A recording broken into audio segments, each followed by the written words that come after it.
Hey everyone, welcome to this week's video. I'm so glad you tuned in, and I'm excited to be talking about what we're going to discuss in today's video because I've had a ton of people message me on Instagram and on Twitter and tons of emails from people and also even people that I know who are wondering about the question that is in the title for this video. But before I jump into the meat of this video, I just wanted to give you guys a little bit of an update on what's been going on in my life. So as you can see, I am back from Mexico. It is like pouring rain outside and it's really gloomy and it's not warm at all.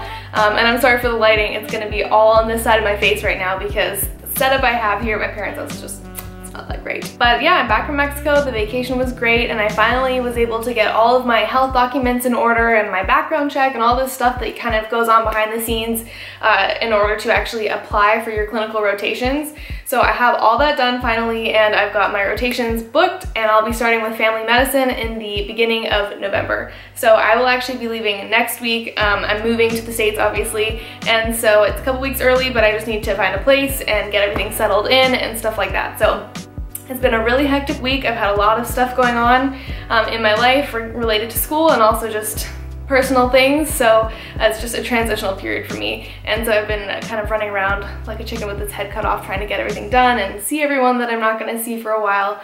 So it's been pretty crazy. So I have had a ton of people ask me this question, the question that's basically in the title of this video. How on earth am I supposed to get off of this score plateau? My scores are either low or they're okay and they've stayed at the same point for a really long time, or well, those are pretty much the only reasons you'd be watching this video. So that's what I've been getting asked a lot, and I told a lot of people who had messaged me on Instagram and on Twitter and on email that I'd be putting out a video about exactly that. So if you have been one of those people who have messaged me, then this is the answer to your question that you have been waiting for.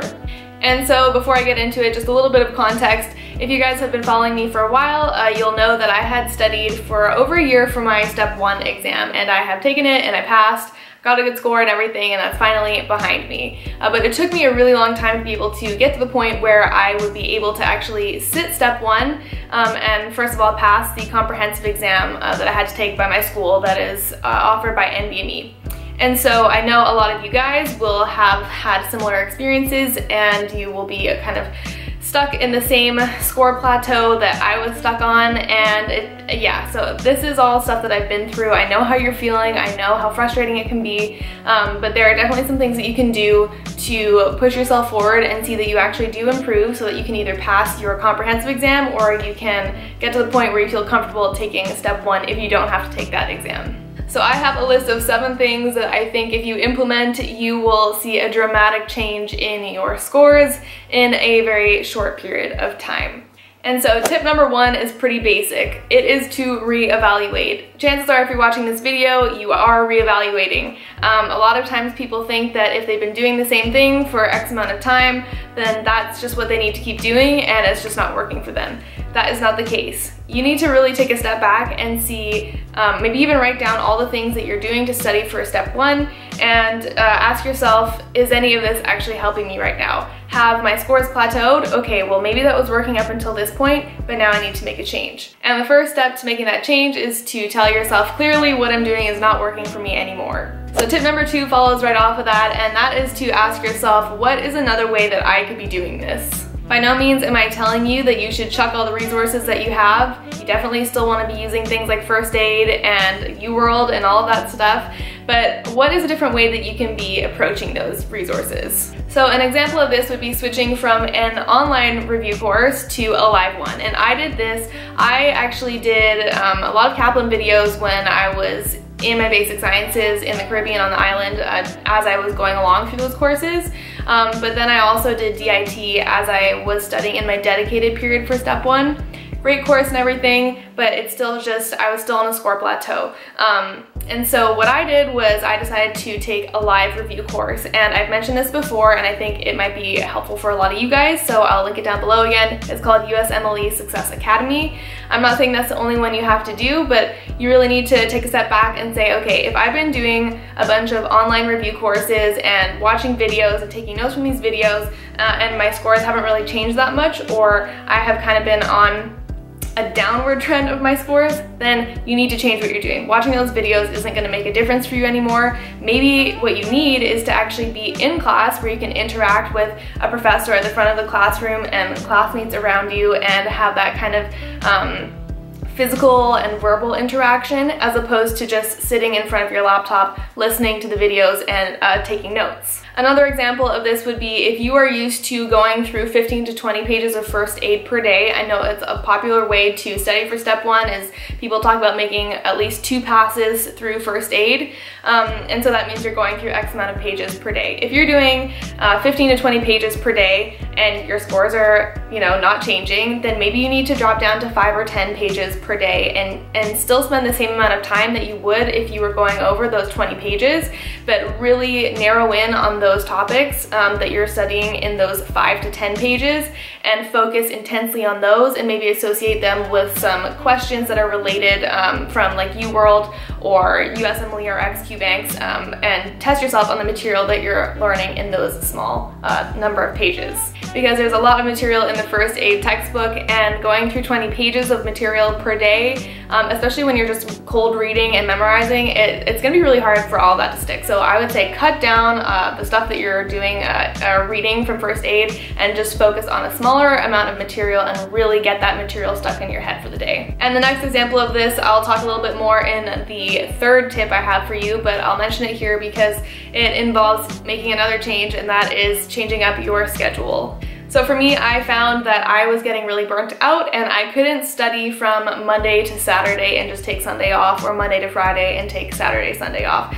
I found that my brain just felt oversaturated and I needed a different arrangement of breaks.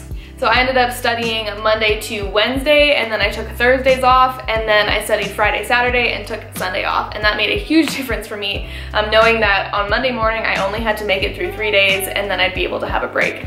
If you're gonna be taking 2 days off a week anyway, it doesn't matter when that is. If you decide you wanna put it in the middle of your week to break up your studies, then I would definitely recommend doing that. That was something that made a huge difference for me and my ability to endure throughout the week of studying. So that leads me to tip number 3, and that is make a realistic study schedule. If you know that you're gonna be studying for more than 2 months for this exam, or you have already been studying for 2 months for this exam, then 10-hour study days or more than 10-hour study days are a terrible idea. That is not the right thing for you. I would really recommend reevaluating and changing up your study schedule. So if you've been given the luxury of time like I was, use it. You don't need to be studying for more than 10 hours a day. That is just gonna make you burn out really quickly, so I would say study for 8 hours a day, not including your lunch break or your dinner break or snack breaks, or if you use the Pomodoro method like I do, not including those 10-minute breaks.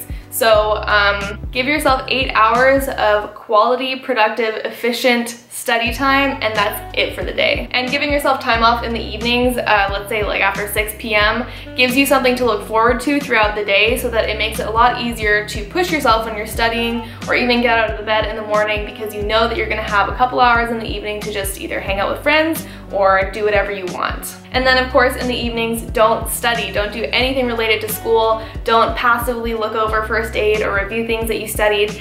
Just use the daytime and your study hours to study for step 1, and then your evening time is your you time, and that will just make a world of difference in being able to get through the week and every day individually. So tip number 4 is a great tip because it is to reset. And by resetting, I mean if you have been studying for months on end, or let's say even more than 2 months, and you're on this plateau and you watch this video and you decide that you're gonna switch things up, this tip is fun because it involves taking a vacation. And I mean like take a week or 2 weeks. I would recommend taking 2 weeks off. This really helped me every time that I failed my NBME exams. Not the online forms, but the formal CBSE exams that I had to take at the Prometric Center. As soon as I was done taking that exam, I would take 2 weeks off because like I said, I had studied for a year, and if I didn't know that I had those breaks to look forward to, I would not have been able to make it through that long of a period of study time. And taking that time off really makes it possible for you to just relax and recharge, which is so essential if you're studying for step 1 for a really long time, and also to help you when you do start again to really jump into your studies and recommit, because you will feel a little bit guilty. Studying for step 1, you know, everyone studies so hard, you do feel guilty taking time off. I know I did, even when I knew it was well justified. And so you will really feel like the pressure is there for you to jump back into it and really commit. Tip number 5 is to condense your resources. Don't use more than 3 resources at a time.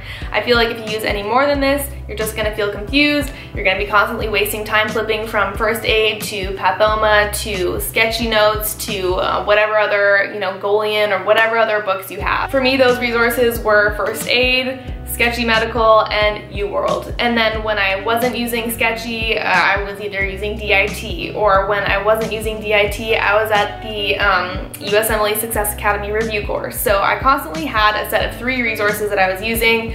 Any more than that, I would just get too overwhelmed, and I would definitely recommend the same thing for you guys. Moving on to tip number 6. This is my biggest tip to you. This is the most important one. If I could highlight myself in this video, I would, because it's that important.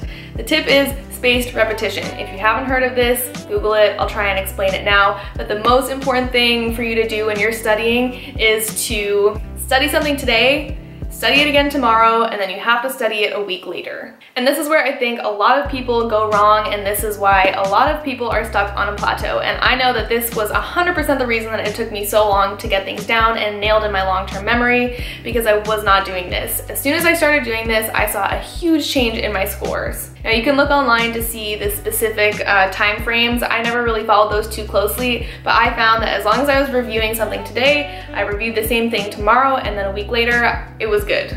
For example, if you did a sketchy micro video today, watching that video alone is not going to do anything for you. That's why people say don't try and get through sketchy micro in, you know, like a week or a couple days, because watching the video itself is not going to do a single thing for you. You have to watch the video, and then once the video is over, pause it, and then go over in your mind all of the things that you just saw and regurgitate as much as you possibly can, and review it until you can regurgitate the entire video off the top of your head.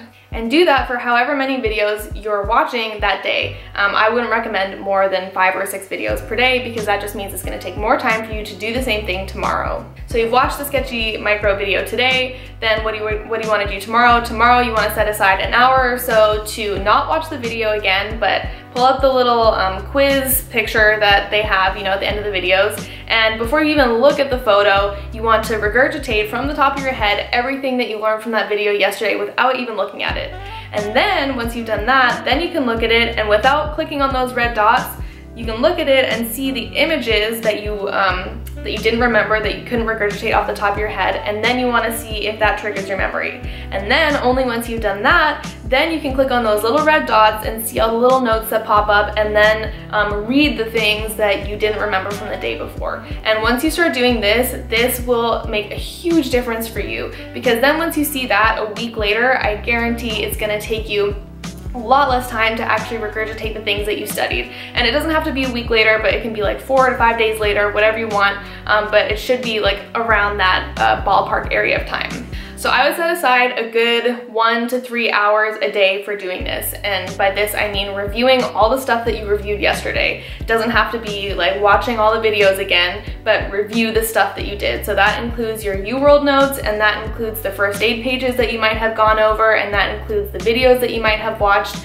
You want to find some way to be able to quickly fire things off from the top of your head and essentially regurgitate things that you studied yesterday, and that is going to make a huge difference. And if you watch my 4 weeks out from step 1 video, you guys can see how I did this with my UWorld notes. So tip number 7 is my last tip, and it might be surprising to some of you guys, but it is going to make a big difference for you, and that is to stop writing your notes. Just stop writing them. It is not helping you at all. I'm not trying to say that this is a bad way to study in general. It's a great way to study because writing supposedly does help you remember things better. But for this exam, there's just too much for you to know, and writing everything down is just going to take way too much time, and it's going to end up wasting a lot of precious study time. There's one caveat to this, and that is writing your UWorld notes. But even then, I would recommend only writing like 2 to 3 lines of the main points that when you scroll down to the bottom of UWorld and it has the educational objective. If you're going to read through the whole UWorld thing, that's fine. Of course I'd recommend doing that, but if you're gonna write down notes from that, I would either highlight some bullet points from the main body paragraphs of the UWorld description, or go into the educational objective, see the main point, whatever you learn, write 2 to 3 lines, but that is it for each question that you're making notes on. So one thing that really helped me to replace writing notes out is to do exactly this. So I would have my notes in front of me, either from First Aid or from UWorld. I would read one line, look away, recite it either verbally or in my head, and then I would look back, see what I missed, and then do the same thing until I was able to regurgitate that whole line of material. And that is really time consuming, and that's why earlier in the video I recommended cutting down the amount of pages you go through First Aid per day, because this takes a lot of time. But it also makes a huge difference because you're actually learning things efficiently, and you're learning them in a way that is making the details stick, and you're doing it over and over and over again. So that's it for today's video. That was my 7-tip review on how you can get off that score plateau.